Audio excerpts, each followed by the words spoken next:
Center, Mumbai.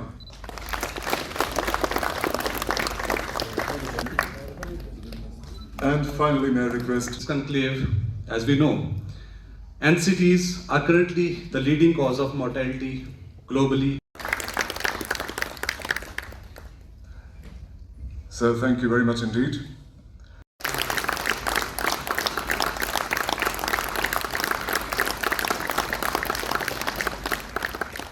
In line with this vision, J&K also aims to cover 1 million persons suffering from hypertension and diabetes. For the first time, meaning of nearly 37 lakh persons with the age more than 30 years for hypertension and diabetes. Health conclave के अवसर पर अनेक landmark steps उनके बेहतर स्वास्थ्य के लिए जम्मू कश्मीर प्रशासन द्वारा किए जा रहे प्रयासों में एक महत्वपूर्ण कड़ी है। इसलिए मैं नागरिकों को विशेष रूप से बधाई देता हूं, उनके उत्तम स्वास्थ्य की ईश्वर से प्रार्थना भी करता हूं।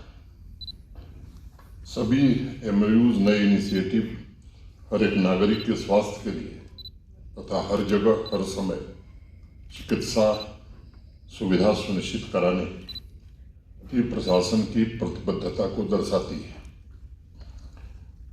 मुझे लगता है कि जम्मू कश्मीर शायद पहला यूटी होगा या राज्य होगा जिसने टेली मानस चैटबॉट आज लॉन्च किया है, और यह भी इस बात का प्रमाण है कि अगर हम अपने हेल्थ सिस्टम को सही टूल्स प्रोवाइड करें तो न सिर्फ हमारा मैन पावर एम्पावर होता है, बल्कि लोगों को सुलभ और सुगम मेडिकल केयर भी प्रदान किया जा सकता है। The new technological tools strengthens the connect with patients, saves time, and it ensures the team on the ground delivers the best possible care to the needy. और इस हेल्थ कॉन्क्लेव में मैं अनेक विषयों पर देश के जाने माने हेल्थ एक्सपर्ट आने वाले समय में चर्चा करेंगे। मैं कोई हेल्थ एक्सपर्ट नहीं हूँ, इसलिए तकनीकी बात करना मेरे लिए उचित भी नहीं है, लेकिन ये ठीक है कि पिछले 3-4 वर्षों में Jammu Kashmir health care delivery system ने एक कोशिश की है प्राइमरी हेल्थ सेंटर से लेकर district health centre patient centred care प्रदान की जाए और स्वास्थ्य सेवाओं की डिलीवरी सिर्फ बीमारी का इलाज न करे बल्कि पेशेंट के इमोशनल वेलबींग को भी ध्यान में रखा जाए। मैं बात कहना चाहूँगा, हेल्थ सेक्टर में बिल्कुल स्पष्ट रूप से पेशेंट सेंटर्ड केयर ये हमारी सर्वोच्च प्राथमिकता होनी चाहिए, और इसलिए हेल्थ पर जम्मू कश्मीर का पर कैपिटा एक्सपेंडिचर जो है, आप अगर देश के बाकी स्थानों से तुलना करेंगे तो उसके मुकाबले काफ़ी ज़्यादा है। ये तथ्य मैं आपके ध्यान में लाना चाहता हूँ। चाहे नए इंफ्रास्ट्रक्चर का अपग्रेडेशन हो, इस बात पर ध्यान रखा गया है कि वो इफेक्टिव हो, एक्सेसिबल हो और रिजिलियंट हो। हेल्थ केयर सेक्टर में एक यूनिवर्सल तथ्य है, और वह है पेशेंट तथा फैमिलीज के भीतर और सुरक्षा की भावना, और इसके लिए आवश्यक है कि एक्सेस टू हेल्थ सर्विसेज के साथ साथ इंटीग्रेटेड केयर सिस्टम पर ध्यान दिया जाना चाहिए। आज टेली मानस चैटबॉट का लॉन्च उस दिशा में एक महत्वपूर्ण कदम है। यह मैकेनिज्म मेंटल हेल्थ से संबंधित मुख्य तनाव और अवसादों से ग्रसित लोगों के लिए लाइफलाइन का काम कर सकेगा, और मैं उम्मीद करता हूं कि आने वाले भविष्य में आर्टिफिशियल इंटेलिजेंस के नए टूल्स जैसे आर्टिफिशियल न्यूरल नेटवर्क के माध्यम से लोगों में स्ट्रेस लेवल की पहचान करने और समुचित उपचार की व्यवस्था स्थापित करने में हम सफल हो सकें। ड्रग एडिक्शन समाज के लिए एक बड़ी समस्या है। उस दिशा में इमोशनल सपोर्ट तथा एंजाइटी कम करके एडिक्शन के शिकार लोगों को इस विशियस सर्किल से बाहर निकालने में हम कितनी मदद कर सकते हैं, वास्तविक अर्थों में हम इंटीग्रेटेड केयर के लक्ष्य को तभी प्राप्त कर पाएंगे। प्राचीन संस्कृति जो हमारे देश की है वो भी इस बात पर बल देती रही है कि बहुत से वास्तविक रोगों की जड़ में मन ही होता है और उसका उपचार अनेक रोगों से मुक्ति दिला सकता है। इसलिए हमेशा इस बात पर बल दिया जाना चाहिए कि रोग को रोकना प्रिवेंशन उपचार से ज़्यादा सरल है, सहज है और बेहतर है। टेली मानस चैटबॉट इस दिशा में नागरिकों को मानसिक रूप से स्वस्थ रखने में मदद करेगा। अगर मानसिक विकार है तो उसका उपचार करेगा और आने वाले भविष्य के लिए टेक्नोलॉजी फ्यूएल नए प्लेटफॉर्म निर्मित करने में अपनी महत्वपूर्ण भूमिका भी निभाएगा। निम्हांस के डायरेक्टर साहिबा, सभी पदाधिकारी बैठे हैं। पिछले साल उन्होंने जो स्टडी की थी उसके मुताबिक कॉमन मेंटल डिजार्डर, सीवियर मेंटल डिजार्डर और ड्रग अब्यूज की चुनौतियों युवाओं में, खासकर शहरी इलाकों में रहने वाले नौजवानों में बढ़ी है। कोविड-19 महामारी के दौरान जम्मू कश्मीर ने यह सुनिश्चित किया था कि लोगों को 24/7 हेल्पलाइन के माध्यम से सूचनाएं दी जाएं, उन्हें एजुकेट किया जाए तथा फिजिकल कंफर्ट के लिए जरूरी स्वास्थ्य सुविधाएं भी पहुंचाई जाए। मैं ये बात कह सकता हूं कि हर लेवल पर बेहतर कोऑर्डिनेशन की वजह से जम्मू कश्मीर ने देश के सामने एक अच्छा उदाहरण इफेक्टिव हेल्थ सिस्टम का पेश करने की कोशिश की। आज भी आदरणीय प्रधानमंत्री जी के मार्गदर्शन में चलाए जा रहे नेशनल मेंटल हेल्थ प्रोग्राम की सभी सुविधाएं जरूरतमंद लोगों तक पहुंचाने की कोशिश की जा रही है। मैं हेल्थ डिपार्टमेंट से आग्रह करूंगा, अपेक्षा रखूंगा कि पंचायत स्तर तक कम्युनिटीज की मदद से इस संबंध में अनवरत अवेयरनेस कैंपेन चलाना ये ज़्यादा आवश्यक होगा।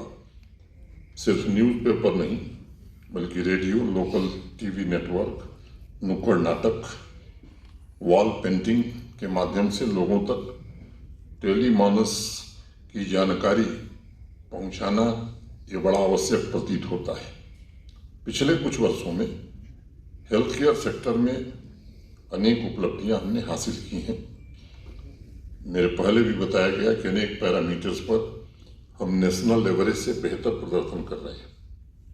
आयुष्मान भारत सेहत ने सुनिश्चित किया है कि हेल्थ सेक्टर में अमीर गरीब के बीच जो भेदभाव है उसे समाप्त कर दिया जाए और सबको माननीय प्रधानमंत्री जी के कारण यहाँ हेल्थ इंश्योरेंस का 5 लाख का कवर जम्मू कश्मीर के हर नागरिक को, हर परिवार को उपलब्ध है। लेकिन लोगों के हेल्थ और वेलबींग से संबंधित बहुत सी समस्याएं इंटरकनेक्टेड है और इसलिए ये ध्यान रखना बड़ा जरूरी है कि हर एक नागरिक, चाहे वह मेंटल स्ट्रेस से पीड़ित हो या नॉन कम्युनिकेबल डिजीज की समस्या से जूझ रहा हो, सभी के लिए एक समान और highest possible standard of health care उपलब्ध कराना ये हमारा लक्ष्य होना चाहिए। मुझे प्रसन्नता है कि लॉन्च के साथ, निम्हांस के साथ जो MOU साइन किया गया है उसके माध्यम से मेडिकल ऑफिसर्स, नर्सिंग स्टाफ को ट्रेनिंग दी जाएगी ताकि वो मेंटल हेल्थ से संबंधित समस्याओं को आइडेंटिफाई कर सकें, मेंटल स्ट्रेस से पीड़ित लोगों को ट्रैक कर सकें और उनका समुचित उपचार हो सके। यह MOU न सिर्फ हमारे मैन पावर की कैपेसिटी बिल्डिंग में सहायक सिद्ध होगा बल्कि मैं मानता हूं कि हमें मेंटल हेल्थ सर्विसेज के व्यापक विस्तार में भी मदद करेगा। टाटा इंस्टीट्यूट के साथ भी MOU साइन हुआ है। एक बात मैं सेक्रेटरी हेल्थ से जरूर कहना चाहूँगा कि 2 कैंसर इंस्टीट्यूट, एक श्रीनगर और एक जम्मू, ये भारत सरकार ने स्वीकृत की है। मुझे लगता है कि हमारी प्राथमिकता ये होनी चाहिए ये दोनों फंक्शनल जल्दी से जल्दी हो जाए। काफ़ी समय से मैं सुन रहा हूँ लेकिन अभी भी कई इक्विपमेंट उपलब्ध नहीं है और केवल इक्विपमेंट और बिल्डिंग से इलाज नहीं होता है, उपयुक्त मैन पावर ये हम जल्दी से जल्दी प्राप्त करें, उनकी ट्रेनिंग। और संयोग से सब लोग आए हुए हैं आज। मैं व्यक्तिगत रूप से भी इसमें से अनेक लोगों को जानता हूँ लंबे समय से, हर प्रकार का सहयोग भी देने के लिए तैयार है। अब यहाँ एक बीमारी है जम्मू कश्मीर की, और मुझे लगता है ये कहना बड़ा जरूरी है, हर सुविधा हर जगह नहीं दी जा सकती है। ये बात हमको समझनी चाहिए। अब कोई प्रस्ताव लेके आ जाएगा किसी जिला में नहीं, किसी तहसील में, कि यहाँ भी कैंसर इंस्टीट्यूट बना दीजिए। इस तरह की बेवकूफ़ी की बातें मैं समझता हूँ कि हेल्थ केयर सिस्टम को प्रभावित करती हैं। पहले 2 सेंटर हमारे अच्छे श्रीनगर और जम्मू के फंक्शनल हो जाएं, लोगों का इलाज कर सकें। मैं समझता हूँ ये सबसे आवश्यक है, और इस पर जितनी शक्ति हमें लगानी चाहिए वो पूरी तत्परता के साथ लगाकर इस काम को हमें आगे बढ़ाना चाहिए। कैंसर प्रिवेंशन और कैंसर मैनेजमेंट के हमारे अभियान को कैसे गति मिल सकती है, ये चर्चा आप करेंगे। मेरा एक निवेदन होगा कि फेज वाइज मैनर में हमें जिन सभी services, day care centres, district hospitals में पैलिएटिव केयर सर्विसेज का एक्शन प्लान बनाया है, उसमें इस बात का भी ध्यान रखा जाए कि किस प्रकार हम पेशेंट्स के परिवारों के जीवन की गुणवत्ता सुधार सकते हैं।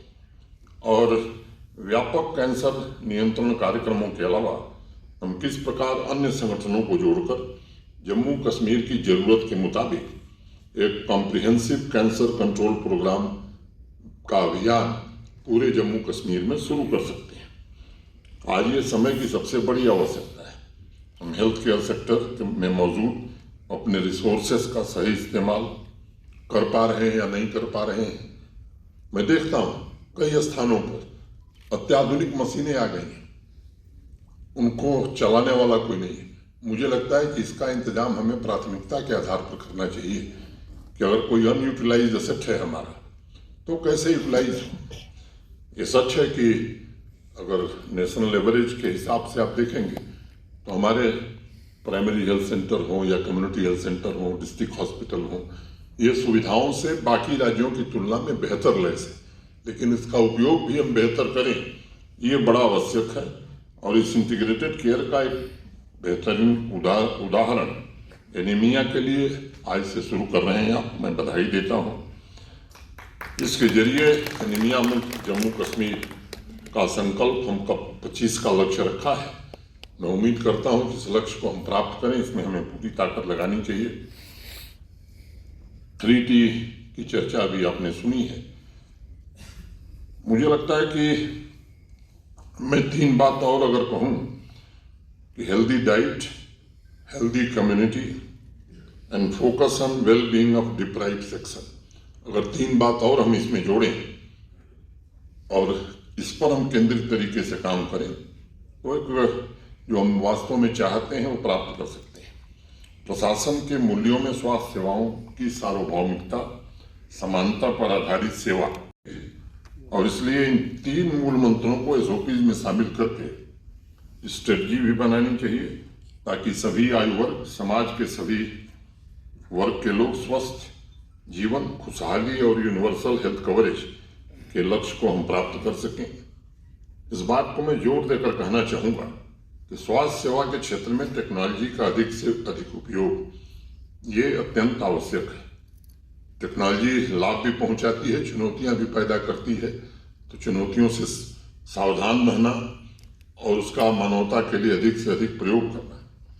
समय के साथ साथ हमें सभी के स्वस्थ जीवन के लिए अपनी रणनीति कैसी होगी, इसमें अगर परिवर्तन करना है तो आवश्यक परिवर्तन करना, और जो अभियान हम चला रहे हैं उसमें ये जानना और इसका मूल्यांकन करना बड़ा आवश्यक होता है कि इसका इम्पैक्ट हुआ क्या। आखिर अभियान चलते हैं और बाद में सामान्यतः हम मूल्यांकन नहीं करते, ये मान लेते हैं कि अभियान हमने चला लिया और इससे काम हमारा खत्म हो गया।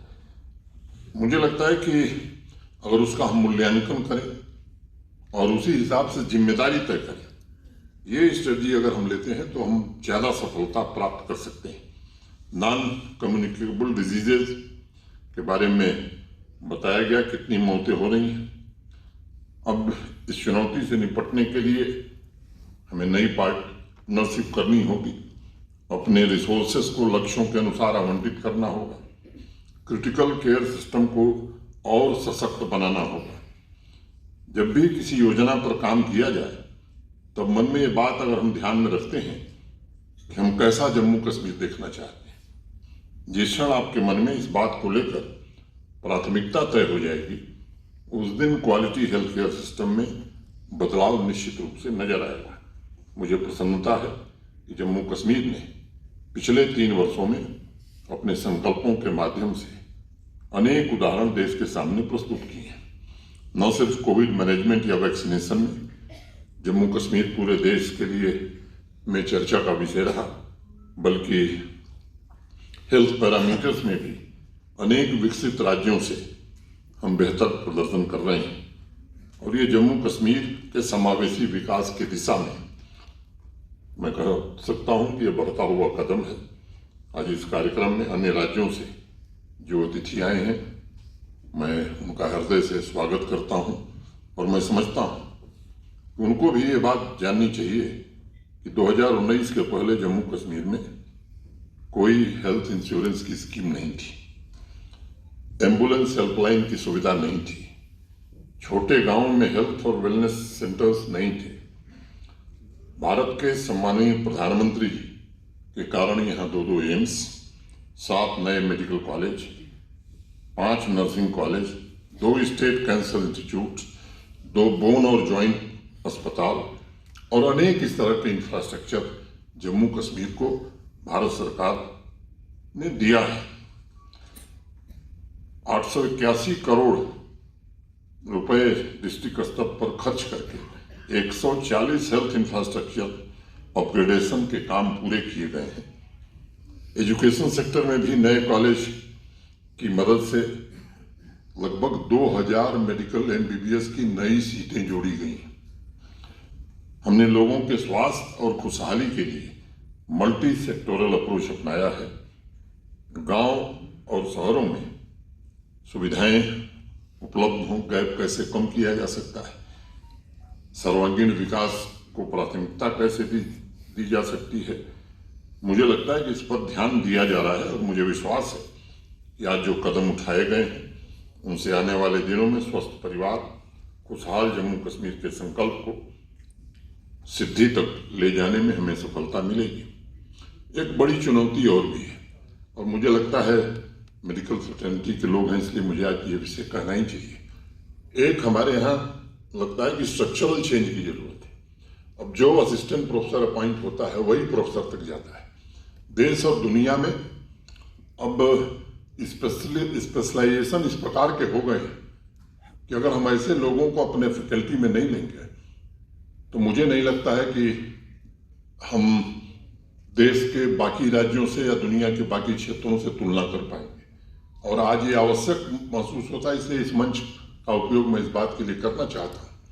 ठीक है, समय के हिसाब से प्रमोशन मिलना चाहिए, वो कैरियर एडवांसमेंट स्कीम है, बाकी चीज़ें हैं, लेकिन कुछ सीधी भर्ती का प्राविधान स्वास्थ्य सचिव से मैं अपेक्षा करूँगा कि जो भी मेडिकल फ्रेटर्निटी के हमारे यहाँ डायरेक्टर्स, प्रिंसिपल्स, प्रोफेसर्स हैं उनसे चर्चा करके ये रास्ता हमें अख्तियार करना ही होगा। नहीं तो वो पुराना तरीका कि जो आ गया वही प्रोफेसर और वही प्रिंसिपल तक जाएगा, मैं समझता हूँ इससे बहुत बेहतर सुविधा हम नहीं प्रदान कर पाएंगे। और ये वक्त आ गया है कि इसका फैसला जल्द से जल्द लोगों से चर्चा करके, मैं नहीं चाहता हूँ किसी के बीच मैंने कोई निर्णय थोपा जाए, लेकिन ये वक्त की आवश्यकता। मेडिकल और हेल्थ एजुकेशन में बेहतर करना है तो हमें कानून भी ऐसे ही बनाने होंगे जो प्रोग्रेसिव, रिग्रेसिव कानूनों से कोई भी स्थान आगे की दिशा में नहीं बढ़ सकता। मैं एक बार पुनः जम्मू कश्मीर के सभी नागरिकों को आज शुरू हुए कार्यक्रम के हृदय से बधाई देता हूं और हेल्थ डिपार्टमेंट के अपने सभी साथियों के प्रति कृतज्ञता ज्ञापित करता हूं। हेल्थ कॉन्क्लेव की सफलता और सबके उत्तम स्वास्थ्य की कामना करते हुए बाहर से आए हुए अतिथियों का जम्मू कश्मीर में अपनी ओर से स्वागत करते हुए अपनी बात पूरी करता हूं। धन्यवाद। जय हिंद, जय भारत।